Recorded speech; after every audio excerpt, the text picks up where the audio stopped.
Nafisa Campbell arrived at T.F. Green International Airport in Providence, Rhode Island, with a serene smile on her face. At 35, her presence exuded confidence. Hailing from Dar es Salaam, Tanzania, she was accustomed to a life of luxury, but she always remained grounded. Belonging to a renowned family of entrepreneurs, she was known for her intelligence, compassion, and determination. This time, she had decided to take a few weeks for herself, away from the responsibilities and pressures that surrounded her back home. Newport, a city famous for its historic mansions and charming coastline, seemed like the perfect destination. Nafisa had read about its elegant streets, sophisticated restaurants, and of course, high-end shops. She was eager to explore all of it, enjoying the peace that only a solo trip could provide. As soon as she exited the airport, the driver she had hired for her stay was waiting, holding a sign with her name. "Miss Campbell?" the man asked as she approached. "Yes, that's me. And please, just call me Nafisa," she replied with a friendly smile. "Of course, Nafisa. I'm John, and I'll be at your service throughout your stay." "The car is right this way," he said, gesturing in the direction. As they drove toward Newport, John made sure to share some details about the city. Newport is a charming place. Many people come to see the mansions, the yachts, but there are also many exclusive shops, especially on Bellevue Avenue. "You might enjoy checking them out," he suggested. Nafisa gazed out the window, taking in the beauty of the place.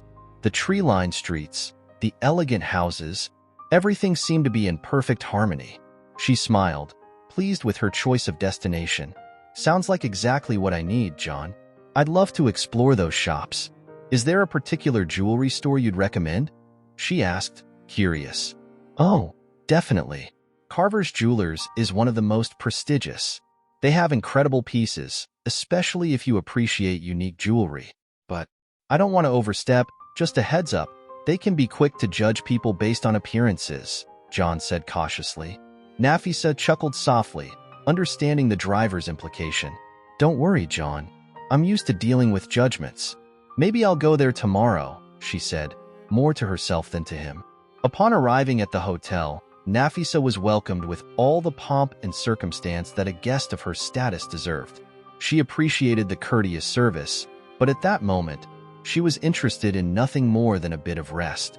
After a brief check-in, she headed to her room, where she could finally relax. Lying on the bed, her head resting on soft pillows, Nafisa began to plan the days ahead.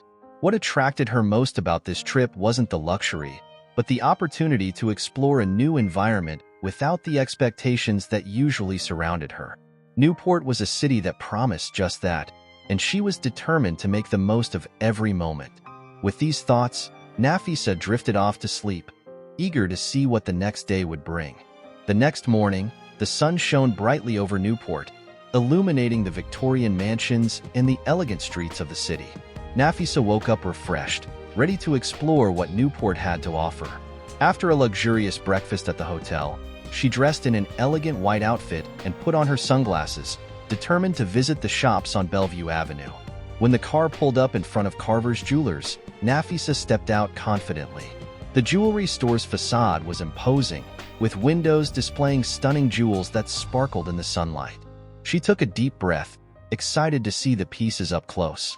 As she entered the store, a soft chime announced her arrival. The atmosphere was sophisticated, with impeccably clean glass cases and a crystal chandelier hanging from the ceiling, casting a warm, gentle light over the jewelry. However, as soon as Nafisa crossed the threshold, she sensed a shift in the room. The three saleswomen, who had been chatting animatedly, suddenly fell silent and turned their eyes toward her. The welcoming smiles Nafisa had expected were replaced by expressions of surprise and suspicion. "May I help you?" one of the saleswomen, a tall blonde, asked with a forced smile that didn't reach her eyes. "Yes, of course," Nafisa replied, keeping her tone calm and friendly. "I'm interested in looking at some jewelry. I've heard great things about this store." The saleswoman, whose name tag read Susan, exchanged a quick glance with the other two behind the counter before responding. "Oh, yes. Of course. We have several pieces available. Is there something specific you're looking for?" Susan asked, her tone slightly condescending. Nafisa, sensing the discomfort, chose to ignore the woman's attitude. She calmly walked over to a display case that featured a stunning sapphire and diamond necklace. "This necklace is beautiful. May I see it up close?" Nafisa asked, leaning in slightly to admire the piece. Susan hesitated for a moment, as if assessing the seriousness of the request, before turning to retrieve the key to the display. "That piece," she began, choosing her words carefully, "is one of the most expensive in the store. It's made with rare Ceylon sapphires and high-quality diamonds. Perhaps you'd like to consider something more affordable?" Nafisa remained calm, despite feeling the tension in the air. She looked directly into Susan's eyes and, with a serene smile, responded, "I understand the value of this piece. And yes, I'd still like to see it up close." Susan had no choice but to open the display. She carefully removed the necklace, but her expression remained clouded with a barely concealed distrust. When she handed the piece to Nafisa, her hands were slightly trembling. Nafisa held the necklace delicately, admiring the brilliance of the stones. She couldn't help but notice that the other customers around her were receiving entirely different treatment, genuine smiles and pleasant comments. "It's truly an incredible piece," Nafisa said, looking at Susan. "I'll take it." The reaction was immediate. The saleswomen exchanged incredulous looks, as if they weren't sure they'd heard correctly. "Are you sure?" Susan asked, the disbelief evident in her voice. Nafisa raised an eyebrow, surprised by the question. "Yes, I'm absolutely sure. Please prepare the piece for purchase." Still trying to process the situation, Susan took a step back, nearly stumbling against the counter. The other saleswomen, Lisa and Megan, approached, glancing at the necklace and then at Nafisa, as if expecting her to change her mind at any moment. "We just need to confirm a few details," Lisa said, trying to mask the tension in her voice. "Please wait a moment." The three saleswomen moved a few steps away, whispering among themselves, while Nafisa stood in the middle of the store, maintaining her firm posture and calm expression. She knew exactly what was happening and was prepared to handle the situation, but the coldness with which she was being treated still surprised her. When Lisa returned, with a tense smile on her lips, she tried to keep a professional tone. "We apologize for the delay, ma'am. We just need a form of payment and some identification to finalize the purchase." "No problem," Nafisa replied, handing over her credit card and passport. "I'm happy to provide whatever's needed." As Lisa walked away to process the payment, Susan continued to observe her with a mixture of disbelief and discomfort. Nafisa, on the other hand, maintained her calm and confident demeanor, patiently waiting for the process to be completed. This was just the beginning of a day that she knew would leave an unexpected mark on Newport. Nafisa waited patiently as the saleswomen processed her payment, observing their every move with a studied calm. She knew that, at that moment, she was the target of silent judgment, but she refused to be intimidated. Around her, the store continued its usual tranquility. Other customers admired jewelry and exchanged smiles with the staff, oblivious to the growing tension in Nafisa's interaction with the team. After a few minutes, Lisa returned with Nafisa's card and passport. Her face showed a mix of relief and confusion. "Everything is in order, Mrs. Campbell," Lisa said, handing back the items with a forced smile. "We'll package the necklace for you." "Thank you," Nafisa replied with a slight nod. As Lisa and Susan stepped away to prepare the package, Nafisa continued to explore the store, admiring other pieces of jewelry. It was clear that Carver's Jewelers took great pride in their collection. The jewelry was meticulously organized and displayed in cases that resembled small art galleries. Despite the beauty around her, what caught her attention most was the behavior of the saleswomen. She noticed the furtive glances, the way they whispered to each other as if they couldn't believe that someone like her, a black woman, could actually afford such an expensive piece of jewelry. Nafisa knew her presence was challenging deeply rooted prejudices, but she wouldn't let it shake her. Finally, Lisa returned with a navy blue velvet box in hand, inside which the necklace was carefully packaged. She handed the box to Nafisa, maintaining a polite but still tense smile. "Here you are, Mrs. Campbell. We hope you enjoy your purchase." Nafisa took the box delicately, holding Lisa's gaze for a moment before responding. "I'm sure I will." It's a beautiful piece, but I have to say, the service here has been disappointing. Lisa blinked, surprised by Nafisa's frankness, and before she could respond, Susan approached, trying to intervene. We apologize if there was any misunderstanding, ma'am. We just want to ensure our customers make an informed purchase, given the exclusivity and value of our pieces. Informed? Nafisa repeated, raising an eyebrow. Because I didn't seem informed enough when I walked in? Or is it because I didn't look like someone who could afford something like this? Susan and Lisa fell silent, exchanging uncertain glances. The store suddenly felt very quiet, and some of the other customers began to pay attention to the conversation. Nafisa took a deep breath, keeping her voice calm but firm. I came into this store expecting to be treated with the same respect as any other customer. The fact that I had to prove my worth, even after showing I could pay, says a lot more about this store than it does about me. Susan tried to keep her composure, but it was clear the situation was slipping out of her control. Mrs. Campbell, she began, but Nafisa cut her off. No need to apologize anymore. I understand what's happening here. I just hope this serves as a lesson for you. Don't judge someone by their appearance or the color of their skin. You never know who's walking through that door or what stories they carry. Nafisa's words hung in the air, carrying a weight the saleswomen couldn't ignore. Lisa lowered her eyes, clearly ashamed, while Susan struggled to maintain her polite smile. Nafisa turned and walked toward the exit. Before stepping out the door, she glanced over her shoulder, addressing both women. You should think about that. Because in the end, the true value of a place is in how it treats people, not in the price of the goods it sells. And with that, Nafisa left the store, leaving behind an uncomfortable silence and a lesson the saleswomen would never forget. After leaving Carver's Jewelers, Nafisa felt a mix of emotions. She had always known that, as a wealthy black woman, she would face unique challenges in certain environments, but the experience at the jewelry store still left a bitter taste. Even so, she refused to let that incident ruin her stay in Newport. With the sapphire and diamond necklace carefully stored in her bag, Nafisa decided to take a walk through the tree-lined streets, trying to shake off the tension she felt. As she walked, her thoughts were still caught up in what had just happened.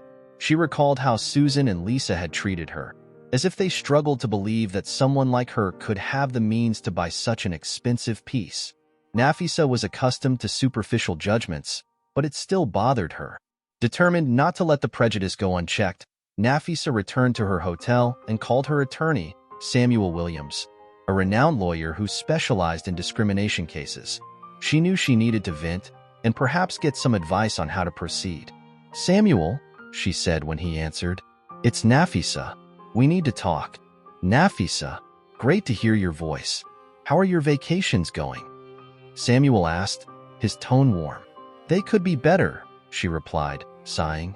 I just went through a pretty unpleasant situation at a jewelry store here in Newport. I was treated in a way that, well, it was clearly discriminatory. I'm so sorry to hear that. Do you want to talk about what happened? Samuel asked, his tone shifting to something more serious. Nafisa told him all the details, from the moment she entered the store to the final confrontation with the saleswomen. Samuel listened carefully, not interrupting, absorbing every word. That's unacceptable, Nafisa. The way you were treated is a clear reflection of subtle racism. If you want, we can take legal action. There are laws that protect against racial discrimination in public and commercial places. I know that, Samuel, but I'm not sure if I want to go down that path. What I really want is to make sure this doesn't happen again. Not just for me, but for others as well, Nafisa replied, her voice firm. Samuel was silent for a moment, considering her words. I understand. Maybe a more public approach is the way to go.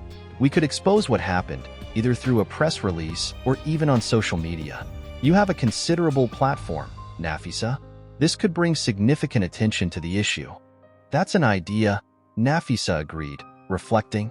But before I do anything, I think I need to confront them more directly. I want them to know that the way they treated me was unacceptable, and I want them to face the consequences of that. That makes sense, Samuel said, supporting her. If you need anything, I'll be here to help. And remember, whatever you decide, I'll fully support you. Thank you, Samuel. Your opinion is always valuable to me. I'll think about what to do next, Nafisa responded, grateful. After ending the call, Nafisa felt a little more at ease. Knowing she had Samuel's support helped her organize her thoughts. She knew she needed to act, but she also knew she needed to carefully plan her next steps. This kind of prejudice couldn't go unpunished, but how she handled it would make all the difference. The next morning, after a restful night's sleep, Nafisa made her decision. She would return to the jewelry store, but this time, not just as a customer. She wanted to make it clear that she knew her worth and that no one had the right to question it. It was time to confront Susan, Lisa, and Megan once more. This time, with the strength of her conviction and the support of her morals. As she prepared to leave, she looked at herself in the mirror and smiled. This time, there would be no room for doubt. She was ready to face any challenge, and Newport would soon learn what it meant to underestimate Nafisa Campbell. The following day, Nafisa woke up early, determined to face the staff at Carver's Jewelers once again.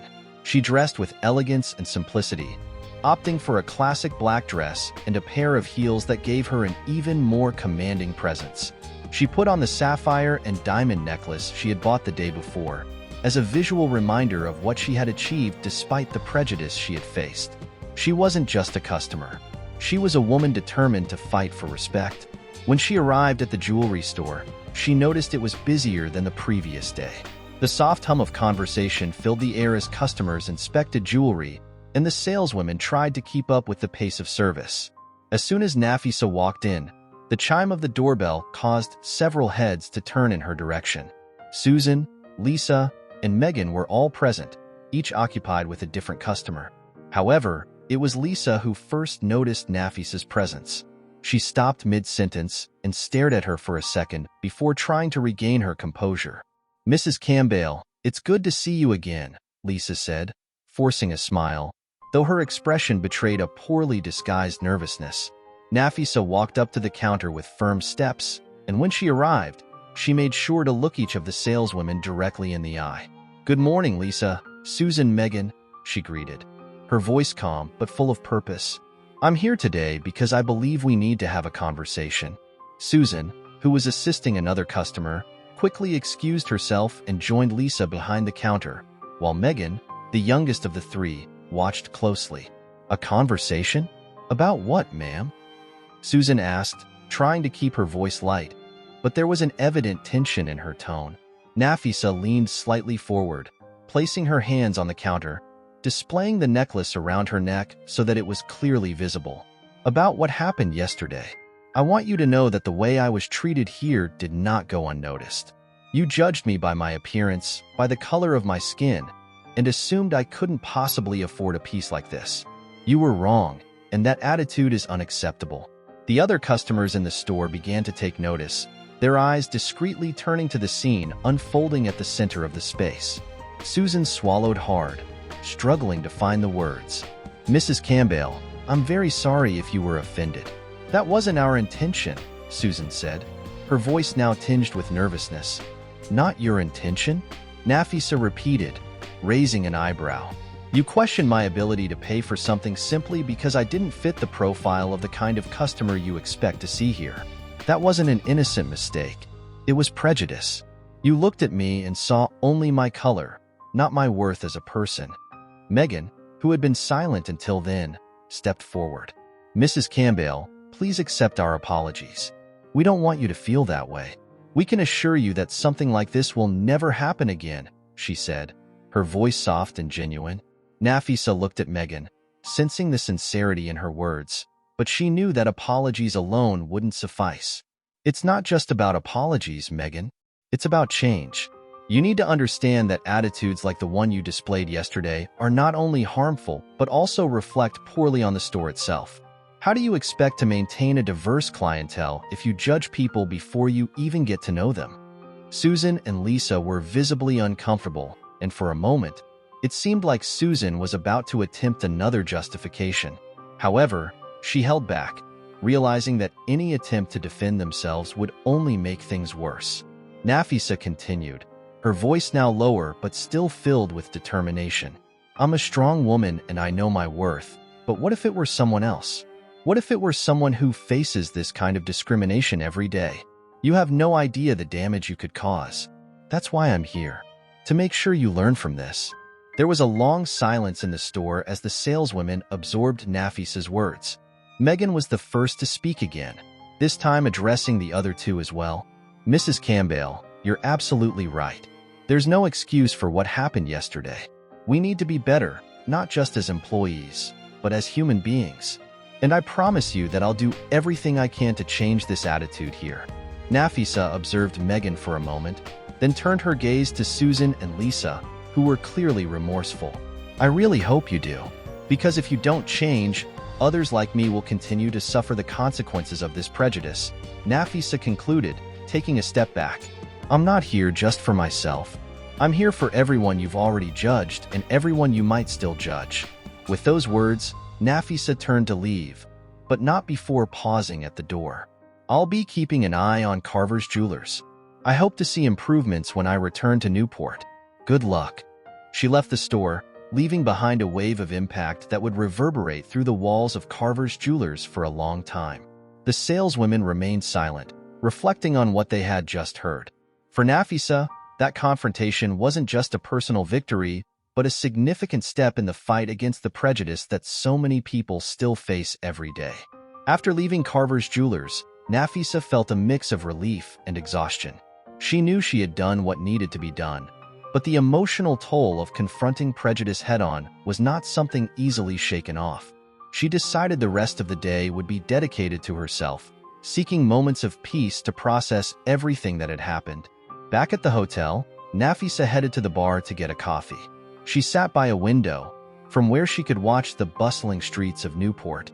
While waiting for her drink, she checked her phone and saw several messages from friends and family asking how her vacation was going. Among the messages was one from her brother, Ibrahim, who had always been her confidant. Hey sis, how are things going there? Did you get those jewels you were talking about? Ibrahim's message read. Nafisa smiled, imagining her brother's curious expression as he asked. He had always been protective and inquisitive about everything she did, especially when it came to shopping. She decided to call him, as she needed someone to talk to. Hey, Ibrahim, she said as soon as he answered. I just left a jewelry store. It was an interesting experience, to say the least. Interesting? You didn't sound very excited when you said that. What happened? Ibrahim asked, his tone shifting from lighthearted to concerned. Nafisa sighed and began to recount the incident at the jewelry store, from the prejudice service to the confrontation she had with the staff. That's unacceptable, Nafisa. I hate that you had to go through that, especially in a place like Newport, where diversity should be more respected, Ibrahim said, indignant. You should have taken them to court. I thought about it, Nafisa replied, taking a sip of her freshly arrived coffee. But I decided the best course of action was to confront them directly, so they could feel the impact of what they did and reflect on it. Money can change a lot of things, but changing people's minds is a process that needs more than that. You've always been wiser than me when it comes to these things, Ibrahim commented, his tone softening. Still, if you need anything, you know I'm here for you. I know, brother. And that comforts me, she said, smiling. But I think right now, what I need is some time for myself. Today was one of those days that makes you rethink life. You know? I get it. Sometimes life forces us into these moments of reflection. But I'm sure you're handling it the best way possible, as always. Nafisa thanked him, and after a few minutes of lighter conversation, they said their goodbyes. Ibrahim had always known how to calm her thoughts and remind her of her inner strength. After the call, Nafisa leaned back in her chair and took in the view outside. Newport was a beautiful city, with its historic charm and picturesque streets, but behind all that beauty lay realities that still needed to be faced. The incident at the jewelry store had revealed deep scars in a society that hadn't yet overcome its flaws. Nafisa knew her battle wasn't just a personal one, but part of a larger fight that so many others faced every day. As she reflected, a middle-aged woman with a warm smile and gray hair pulled into a neat bun approached Nafisa's table. She was dressed in an elegant navy blue suit and carried a brown leather folder. She looked determined but friendly. "Excuse me, miss," the woman said in a polite tone. "I'm Margaret Atwood, a journalist with the Newport Times. I couldn't help but notice your presence at Carver's Jewelers earlier today. May I sit down? Nafisa looked at the woman, surprised by her direct approach, but she saw no malice in her eyes. She gestured with her hand, indicating that Margaret could sit. Of course, Margaret. How can I help you? Nafisa asked, curious. Margaret smiled gratefully and settled into the chair across from Nafisa. I was in the store when everything happened, Margaret said, her tone more serious now. And I have to say, I was impressed by how you handled the situation. As a journalist, my job is to report on the realities of our society, and what I saw today was a clear example of something many try to ignore. I was wondering if you'd be willing to share your story for a piece. Nafisa thought for a moment. She knew that sharing her story publicly could bring even more attention to the issue of prejudice and, perhaps, help promote real change. I believe this story needs to be told, Margaret, Nafisa finally replied. But more than that, I want it to serve as a wake-up call. A wake-up call for those who believe that prejudice no longer exists or that it doesn't affect us all. If you think your article can reach those people, then I'd be happy to help. Margaret smiled, recognizing the importance of the moment. I believe it can, and I'll make sure your voice is heard the right way. The two women talked for some time, with Nafisa sharing her story in detail, from her childhood in Africa to her more recent experiences in the United States. Margaret listened attentively, taking notes, determined to do justice to Nafisa's narrative. When they finished, Nafisa felt a weight lift off her shoulders. She knew she was on the right path, using her voice for something bigger than herself. Thank you, Nafisa. Your courage is inspiring, Margaret said as they parted. I'm sure this story will make a significant difference. Thank you, Margaret. I hope it does, Nafisa replied, smiling. As she watched Margaret leave, Nafisa felt at peace. She wasn't alone in this fight, and now, more people would know what had happened. Her story, like so many others, would be told, and maybe, just maybe, this was the beginning of something new. Nafisa stood up and left the hotel, feeling lighter, ready to continue her journey in Newport with her head held high, knowing she had done the right thing. The publication of the article in the Newport Times quickly caused a stir. Margaret Atwood had done a meticulous job reporting Nafisa Campbell's story. Titled The Cost of Prejudice, An African Woman's Experience in Newport, the article was a powerful account of how racial prejudice was still deeply rooted in parts of American society, even in seemingly sophisticated places like Newport. The piece not only detailed the incident at Carver's Jewelers, but also highlighted other stories of discrimination in luxury settings, painting a broad and unsettling picture. The article was widely shared on social media, sparking intense online debate. Comments flooded in from all sides, some praising Nafisa's courage, others downplaying the severity of what had happened, and a few even attempting to justify the actions of the store employees. Nafisa, however, decided not to engage directly in the online discussions. She knew her role now was to observe the impact of her story and think about how she could use this platform to drive further change. Still, her phone wouldn't stop ringing. Journalists, friends, and even strangers were reaching out, offering support or requesting more interviews. One afternoon, while Nafisa was sitting on her hotel balcony, enjoying the sea breeze, her phone rang again. This time, the number was unknown, but something made her answer. Hello? Nafisa answered, expecting it to be another journalist. Ms. Campbell? This is Eleanor Carver, the owner of Carver's Jewelers. May we talk? The voice on the other end was firm but carried a tone of concern.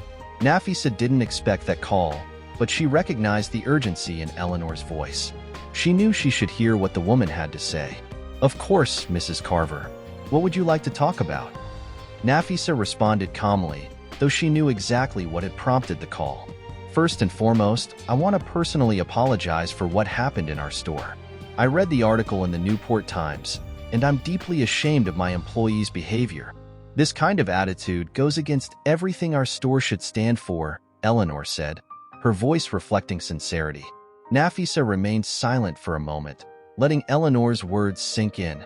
She knew apologies were necessary, but she also knew they needed to be accompanied by concrete actions.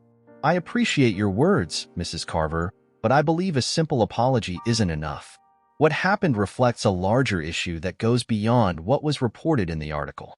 I believe structural changes need to be made to ensure this never happens again. To anyone, Nafisa replied, her tone firm but respectful. Eleanor sighed on the other end of the line, seeming to ponder Nafisa's words. You're absolutely right, Miss Campbell, and that's why I'm calling. Since the article was published, I've taken steps to ensure that all our employees undergo rigorous diversity and awareness training.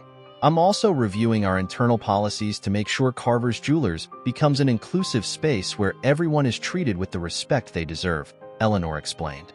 I'm glad to hear that, Mrs. Carver, but understand, these measures aren't just for the store's image. They're for the well-being of everyone who walks in there, regardless of who they are or where they come from, Nafisa emphasized. I understand, and I promise I'll personally oversee these changes. Additionally, I'd like to invite you to a meeting, if you're willing. I believe your ideas and perspectives would be invaluable to us during this transformation process, Eleanor offered. Nafisa was surprised by the invitation. She hadn't expected the store owner to ask her to be directly involved in the change, but at the same time, she saw it as an opportunity to ensure the actions taken were real and lasting. I accept the invitation, Mrs. Carver. If it's to ensure that change happens, I'll be there, Nafisa replied, feeling that this could be an important step. Thank you, Ms. Campbell. Your willingness to collaborate means a lot to us.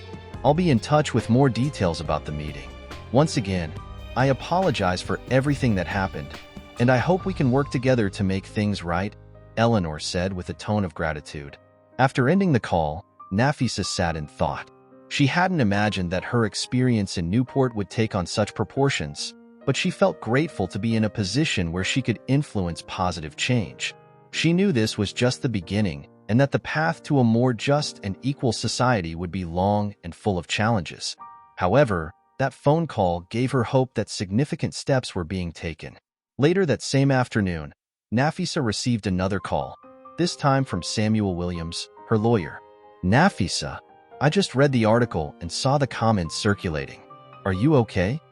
Samuel asked, with genuine concern. I'm fine, Samuel. It's been a whirlwind these past few days, but I think we're moving in the right direction, Nafisa replied, summarizing the conversation she had just had with Eleanor Carver. That's great to hear. If you need any legal support or even a second opinion during these meetings, I'm here for you, Samuel offered. Thank you, Samuel. I'll need all the support I can get, she said, feeling strengthened by her friend's support. With things starting to move in a positive direction, Nafisa felt she was finally turning her painful experience into a platform for change. But she knew that while the first steps had been taken, there was much more work to be done. And she was ready to face whatever came next with courage and determination. The meeting Eleanor Carver had mentioned took place a week later. Nafisa, accompanied by Samuel Williams, her lawyer and trusted friend, arrived at Carver's Jewelers headquarters with a mix of anticipation and caution. She knew she was facing a unique opportunity to influence significant changes, but she also understood that success would depend on how things were handled in that meeting. They were greeted at the main entrance by Eleanor Carver herself, who, despite maintaining a professional demeanor, appeared visibly nervous. She wore an elegant navy blue dress and had an expression that shifted between seriousness and anxiety. Ms. Campbell, Mr. Williams, thank you for coming. It's a pleasure to have you here, Eleanor said, extending her hand to greet them. Thank you for the invitation, Mrs. Carver, Nafisa replied, shaking Eleanor's hand firmly. We're here to ensure that what happened becomes a lesson learned and not just an isolated incident. Eleanor nodded, showing understanding. She led Nafisa and Samuel down a hallway to a meeting room adorned with discreet artwork and dark wood furniture. At the center of the room was a large oval table, where several members of Carver's Jewelers management team were already seated, including James Parker, the store manager, and Clara Thompson, the head of human resources. Before we begin, I'd like to reiterate that we're here to listen and learn. We want to ensure that Carver's Jewelers is a safe and welcoming place for everyone, Eleanor said, taking her seat at the head of the table. Nafisa nodded, acknowledging the importance of the meeting's tone. Thank you, Mrs. Carver. As I mentioned before, what happened to me isn't just a personal issue. It's a reflection of a much larger problem. My intention today is to help identify these issues and work with you to implement effective solutions, Nafisa began, looking around the table. Samuel, always attentive, observed every detail of the room and the reactions of those present, ready to step in if necessary. Ms. Campbell, we're open to hearing all of your suggestions. We know that our employees' actions were unacceptable, and we want to ensure that this never happens again, said James Parker, the manager, his voice firm but respectful. Thank you for your willingness, Mr. Parker, Nafisa replied. However, we're not just talking about individual actions, but about a culture that allows this kind of behavior to flourish. We need to address the problem systemically. Clara Thompson, the head of human resources, chimed in. We've already implemented some immediate changes, including starting a training program for all employees focused on diversity, equity, and inclusion. We'd like to hear your suggestions on how to improve this program. Nafisa glanced at Samuel, who encouraged her with a slight nod. Training is a good start, but it needs to be ongoing, not something done only in response to an incident. Additionally, you need to review your hiring and promotion policies to ensure that the staff is truly diverse, not just in lower-level positions, Nafisa suggested. I completely agree, Samuel added, supporting Nafisa's words. It would also be important to establish a safe reporting channel where employees and customers can report any inappropriate behavior without fear of retaliation. Eleanor jotted everything down in a notebook, while James and Clara seemed to reflect on the suggestions. These are excellent ideas, Eleanor said. We're also considering partnering with a civil rights organization to help guide our transformation process. We believe that having experts to steer us would be a crucial step. Nafisa nodded, pleased with the commitment she was seeing. That's essential. True change only happens when there's continuous effort and a genuine willingness to listen and learn, she said, feeling heard. Exactly, Samuel agreed. The most important thing is that these changes aren't seen just as a legal requirement or a response to an incident, but as part of the company's culture. The conversation continued for over an hour, with Nafisa and Samuel suggesting a series of measures to transform Carver's Jewelers into a more inclusive environment. Among the proposals were the creation of a diversity council within the company, made up of employees from different backgrounds, and the implementation of regular audits to ensure that the changes were being effectively implemented. At the end of the meeting, Eleanor Carver stood up, visibly moved. I want to deeply thank you, Ms. Campbell, Mr. Williams. You've opened our eyes to many things that need to change. I assure you we'll do everything we can to make Carver's Jewelers an example of inclusion and respect, Eleanor said sincerely. Nafisa smiled slightly, feeling that this was an important step in the right direction. Thank you, Mrs. Carver. I hope we can indeed see these changes come to fruition. This is an opportunity to show that a company's true wealth isn't just in its products, but in how it treats people, Nafisa said. After the meeting, as they were leaving the store, Samuel looked at Nafisa with a satisfied smile. You did an excellent job in there, Nafisa. They really seem determined to change. We'll see, she replied, with a mix of hope and caution. Time will tell if these promises are kept. But for now, I feel like we've done something significant. Samuel nodded, knowing that this was one battle among many that still needed to be fought. But in that moment, both felt strengthened, knowing they had taken an important step toward a better future. After the meeting at Carver's Jewelers, Nafisa felt a mix of relief and uncertainty. She had planted a seed, but she knew that growth would take time and would require constant vigilance. Back at the hotel, she tried to relax but couldn't resist checking her social media. The impact of the article in the Newport Times was still resonating. The hashtag #StandWithNafisa was trending, and her story had become a symbol of resistance against racism. However, not all the responses were positive. There was also a flood of hostile messages, some accusing Nafisa of exaggerating the incident, others claiming she was playing the race card to gain attention. She had expected this, but the intensity of the attacks still took her by surprise. The feeling of being in the public eye was uncomfortable, but Nafisa knew that this was part of the fight for justice. As she sat on the hotel balcony, her phone rang. It was her younger brother, Ayo. He was a few years younger than Nafisa, and although he wasn't involved in the family business, he had always been a strong emotional support for her. Nafi, I've been following everything happening on social media. Are you okay? Ao asked, his voice filled with concern. I'm okay, Ao, just trying to process everything, Nafisa replied with a sigh. I knew there would be backlash, but it's hard to see so much negativity. These people don't know you. They don't know what you've been through. They're reacting to what they don't understand. But know that you did the right thing. I'm proud of you, Ao said firmly. Thanks, Ao. It's good to hear that. Sometimes it's hard to remember that I'm doing the right thing when so many people seem to think otherwise, Nafisa admitted, feeling a bit lighter after talking to her brother. Don't let it get to you. You're strong, and you have a clear purpose. And there are a lot of people on your side. I'm here, our family is here, and there are thousands of people who see you as an inspiration right now, Ao reminded her, his tone encouraging. Nafisa smiled, feeling rejuvenated by her brother's support. They talked for a few more minutes, and when they hung up, she felt a renewed sense of determination. Nafisa knew that the fight against prejudice wasn't easy, but she was committed to facing it, no matter how challenging it might be.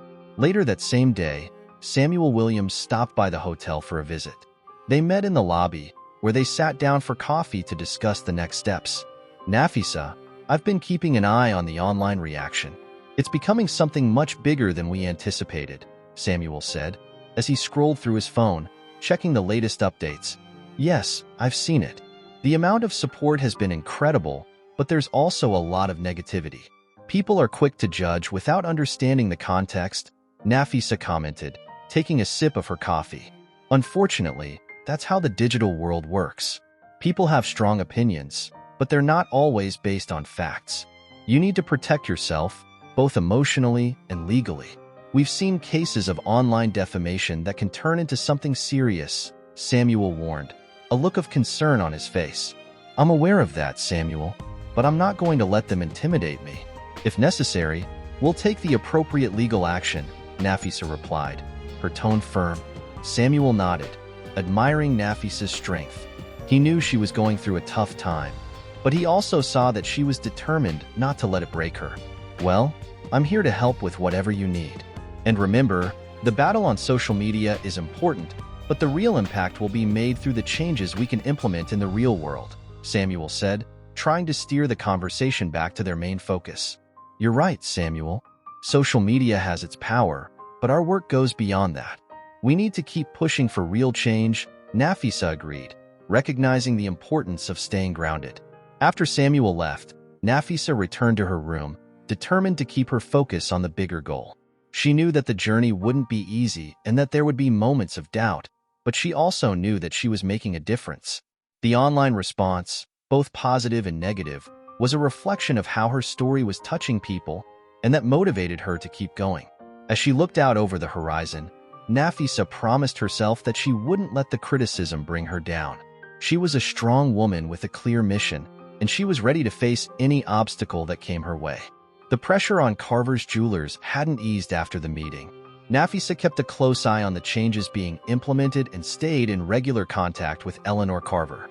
Meanwhile, media attention remained high, and social media was still buzzing with discussions about the incident. For Nafisa, the real challenge was just beginning, ensuring that the promises made by Carver's Jewelers were effectively fulfilled. On a cloudy Thursday, Nafisa decided to visit the store again to check on the promised changes. Samuel accompanied her, and both were ready to make a detailed assessment of the progress. When they arrived at Carver's Jewelers, they were greeted by Eleanor Carver, who was eager to show them what had been done so far. Ms. Campbell, Mr. Williams, I'm happy to see you both again. As I mentioned before, we've been working hard to implement the changes we discussed. I hope you'll see the progress, Eleanor said with a nervous smile. We're here to see how things are going and to discuss what still needs to be done, Samuel replied in a professional tone. Eleanor led them through the store, which appeared to have undergone some visible changes. Posters about diversity and inclusion were scattered throughout the store, and a new customer service area was being prepared to ensure all customers felt welcome. Here we have the new service area, which was designed to offer a more welcoming and inclusive environment. And as promised, we've started training for all our employees. Each of them has participated in a series of workshops on awareness and anti-discrimination practices, Eleanor explained. Nafisa observed closely and made a few notes as she walked through the store. I see you've done a good job with the decor and posters. The training is an important step, but it's essential that these concepts translate into everyday actions. How are you monitoring the effectiveness of the training? Nafisa asked with a critical eye. We're conducting regular evaluations through internal surveys and feedback meetings with employees. We've also established an anonymous reporting system so that any issues can be communicated safely. Clara Thompson, who was present during the visit, responded. That's a good start, Samuel commented. But remember, it takes time and consistency for these changes to take root in the company's culture. Eleanor nodded, understanding the importance of ongoing feedback. We're committed to this process and are willing to adjust our practices as needed. We have plans to regularly review progress and continue receiving guidance from external experts, Eleanor said.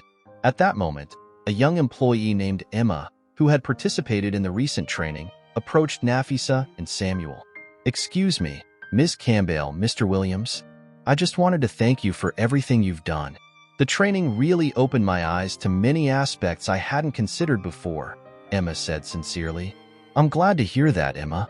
It's important that everyone in the store is committed to these changes, and it's encouraging to know that the training is making a difference, Nafisa replied with a smile. After the visit, Nafisa and Samuel met with Eleanor and Clara in a conference room to discuss the next steps. I'm pleased with what I've seen so far, but we need to ensure this is an ongoing effort and not just a phase, Nafisa said with a resolute attitude. I agree. That's why we're proposing the creation of a diversity committee, composed of members from different sectors of the store, to oversee and promote inclusion on an ongoing basis, Eleanor suggested. That sounds like an excellent idea, Samuel replied. Additionally, it would be helpful to create partnerships with external organizations to ensure the store stays updated with best practices. Yes, and we'll continue to assess and adjust as necessary.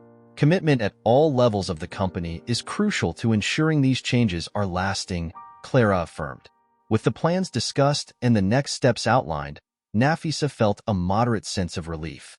Carver's Jewelers was on the right track, but she knew the work was far from over. As they left the store, Nafisa and Samuel met in the parking lot. Samuel seemed thoughtful. I think we're seeing real progress, but it's important to keep the pressure on to ensure these plans are successfully implemented. Visibility and accountability are key here, Samuel remarked. I agree. We also need to continue engaging with the community and ensure that the store's experience is truly transformative, Nafisa said, feeling more hopeful. They got into the car and prepared for what lay ahead. Nafisa's journey was far from simple, but each step forward was a significant victory. The fight for justice and inclusion continued, and Nafisa was determined to make a difference, one day at a time. The impact of Nafisa Campbell's case was far from forgotten. The local community in Newport was actively engaged in discussions about diversity and inclusion, and Carver's Jewelers had become a focal point for these conversations. Nafisa, along with Eleanor Carver, decided to organize a community meeting to openly discuss the issues that had arisen and seek direct suggestions from the community on how to improve. The event was scheduled for a Saturday afternoon at a local community center. The room was decorated with colorful flags and informational panels about diversity and inclusion. There was a sense of anticipation in the air, with residents, representatives from local organizations, and even some journalists present to cover the event. Nafisa arrived early at the community center, accompanied by Samuel and a local assistant, Lena, who was helping organize the event. She was eager to hear from the community and share updates on the changes at Carver's Jewelers. Good morning, Nafisa. We're almost ready. The speaker's table is set up, and guests are starting to arrive, Lena said, making some final adjustments. Great, Lena. Let's make sure everything runs smoothly. It's important that this meeting be an open and productive space for everyone, Nafisa replied with determination. As the room began to fill up, Eleanor Carver arrived with some of her colleagues, including James Parker and Clara Thompson. They were there to show their commitment to change and listen directly to the community. Nafisa, it's good to see you. I hope this event will be an important step in showing that we're truly committed, Eleanor said, extending her hand to greet Nafisa. Thank you for being here, Eleanor. It's crucial that Carver's Jewelers demonstrates its willingness to listen and learn, Nafisa replied, shaking Eleanor's hand. As the event began, Nafisa took the stage to open the meeting. Good morning, everyone. I want to thank each of you for being here today. The purpose of this meeting is to hear your experiences, concerns, and suggestions on how we can work together to promote inclusion and combat discrimination. Nafisa began, looking sincerely at the audience. The audience applauded, and the discussion started with a series of testimonies and questions. One of the first to speak was Carlos, a local resident and community activist. Hello, Nafisa. I want to commend you for what you're doing. But I also want to emphasize that the work shouldn't stop at Carver's Jewelers. We need more initiatives like this in other businesses and institutions in Newport, Carlos said with a serious tone. You're absolutely right, Carlos. Change has to be a collective effort. What we're doing with Carver's Jewelers is just the beginning, but we need a broader movement for the change to be meaningful and lasting, Nafisa responded. A young woman named Aisha, a university student and Newport resident, raised her hand to speak. I'd like to know how Carver's Jewelers plans to involve the youth community in its efforts to promote diversity. Often, these initiatives don't reach those who need the support the most, Aisha asked. That's an excellent question, Aisha. We're working on creating engagement programs with local schools and universities, offering workshops and internship opportunities for young people from diverse backgrounds. We want change to start early and be integrated into future generations, Clara Thompson, who was standing beside Nafisa on the stage, replied. During the meeting, other community members expressed their opinions and suggestions. Some people suggested creating more community events and workshops on diversity, while others called for greater transparency in the recruitment and promotion processes at local businesses. After more than an hour of discussions and feedback, the event came to a close. Nafisa, Eleanor, and the Carver's Jewelers team were visibly pleased with the amount of information and suggestions they had received. It was a very productive meeting. I deeply appreciate everyone who participated and shared their perspectives, Nafisa said at the end of the event. I'd also like to thank everyone. Your feedback will be crucial in guiding our next steps. We're committed to continuing this dialogue and working to implement the suggestions we received, Eleanor said with a tone of gratitude. Standing beside Nafisa, Samuel made a final observation. Nafisa, the impact you're creating here is significant. Keeping the dialogue open and maintaining transparency is key to ensuring that real changes take place, Samuel commented. Nafisa smiled, feeling inspired by the collaboration and support from the community. She knew that the fight for justice and inclusion was far from over, but events like this one helped her stay focused and motivated. The journey was just beginning, but with each step, Nafisa felt that she was building a better future for everyone in Newport. As the participants began to disperse, Nafisa met with Eleanor, Samuel, and Lena to discuss the next steps. We need to review all the suggestions we received and develop a detailed action plan. The community has given us a clear direction, and now it's our responsibility to move forward, Nafisa said with renewed determination. Yes, and we should also continue to keep the community informed about our progress. Transparency will help build trust and ensure that our efforts are seen as genuine, Samuel agreed. As the sun set over Newport, Nafisa looked out at the city with a sense of hope. The work wasn't finished, but the seeds of change had been planted, and she was ready to continue her journey, facing challenges and celebrating each victory along the way. Nafisa Campbell's fight for justice and inclusion had garnered attention not just from the local community, but also from other regions and even some international media. As the months passed, the changes promised by Carver's Jewelers began to show results, and the store became a positive example of how to confront prejudice and promote diversity. The final recognition event was approaching, and Carver's Jewelers had organized a ceremony to celebrate the improvements made and thank those who helped make it possible. The event was scheduled for Friday evening at the elegant Carver's Jewelers event hall, which had been decorated with a theme of celebration and inclusion. Nafisa, Samuel, Eleanor, and other special guests were present. The ceremony was designed to highlight the progress made and express gratitude to everyone involved, particularly Nafisa, whose work had been crucial to the success of the changes. Nafisa arrived with Samuel at the hall, wearing a blue evening gown that highlighted her confident and elegant demeanor. She was excited but also a bit nervous, knowing that the night would be a time for reflection and celebration. You look great, Nafisa. This event is a fantastic way to recognize everything that's been achieved, Samuel said, as he saw Nafisa approaching the hall. Thanks, Samuel. It feels strange to be here for a recognition ceremony. The truth is, the work doesn't end here. There's still so much more to do, Nafisa replied with a sincere smile. As the guests arrived and settled in, Eleanor Carver took the stage to kick off the ceremony. She looked visibly emotional, with a prepared speech to acknowledge the positive impact Nafisa and the community's feedback had on transforming Carver's Jewelers. Good evening, everyone. It's with great pleasure that we are here tonight to recognize the changes we've managed to implement at Carver's Jewelers and to thank everyone who contributed to this process.